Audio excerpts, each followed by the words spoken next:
తెలంగాణలో కాంగ్రెస్ పార్టీ ప్రభుత్వం వాళ్ళ అధికారంలోకి వచ్చి ఏదైతే హామీలు ఇచ్చిర్రో, ఏదైతే పథకాలు చెప్పారో ఆ పథకాలని అమలు చేస్తుంటే ఊర్లలో ఊర్లలో ఈ టీఆర్ఎస్ పార్టీ నాయకులు, అలాగే ఈ రాష్ట్ర స్థాయిలో కూడా ఈ కేటీఆర్ గారు ఆ పథకాలను అడ్డుకోవడానికి ఎంతగా ప్రయత్నిస్తారంటే, ఒక పేదవాడికి అందే పథకాలని వీళ్ళు ఆపాలని ఎంతగా ప్రయత్నిస్తారంటే, అసలు నిజంగా సిగ్గు శరం ఉన్న నాయకులు అయితే ఎవరు కూడా ఇలా ప్రవర్తించరు. నిజంగా చెప్తున్నాను నేను. ఎందుకంటే వీళ్ళు ఎందుకు ఇట్లా అడ్డుపడుతున్నారంటే, వీళ్ళకి ఒక పేదవాడు బాగుపడడం ఇష్టం ఉండదు. ఒక పేదవాడు అభివృద్ధి చెందడం ఈ కేటీఆర్కి కావచ్చు, కేసీఆర్కి కావచ్చు, వీళ్ళకి ఇష్టం ఉండదు.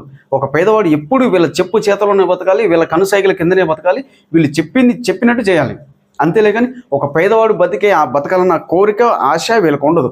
దానికి ఎగ్జాంపుల్ చెప్పిన, ఒకప్పుడు ఎస్సీ ఎస్టీ సబ్సిడీ లోన్స్ అనేవి ఉండేవి. ఆ ఎస్సీ ఎస్టీ సబ్సిడీ లోన్స్ తీసుకొని కొంతమంది ఎస్సీ ఎస్టీ అనగాని కులాల వాళ్ళు ఏదో ఒక చిన్నపాటి బిజినెస్లు పెట్టుకొని వాటి మీద కొంచెం డెవలప్ అయ్యేవాళ్ళు. కానీ ఎప్పుడైతే ఈ కేసీఆర్ అధికారంలోకి వచ్చారో ఆ ఎస్సీ ఎస్టీ సబ్సిడీ ప్లాన్స్ అనేవి శుభ్రంగా తీసి పడేశాడు. శుభ్రంగా 0% చేసి పడేసి ఆ డబ్బును ఎటు మళ్ళించాడు, ఏం చేశాడో తెలియదు. అలా ఒక రకంగా ఒక పేదవాడి కడుపు మీద దెబ్బ కొట్టిండు.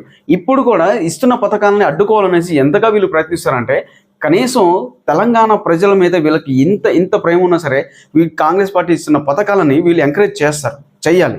కానీ వీళ్ళకి తెలంగాణ ప్రజల మీద ప్రేమ లేదు.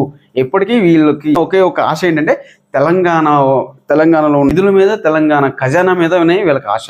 తెలంగాణ ప్రజల మీద వీళ్ళకి ప్రేమ లేదు. వీళ్ళని నిజంగా నమ్మిన వాళ్ళు గొర్రెలతో సమానం. ఏది ఈ కేసీఆర్ కుటుంబాన్ని.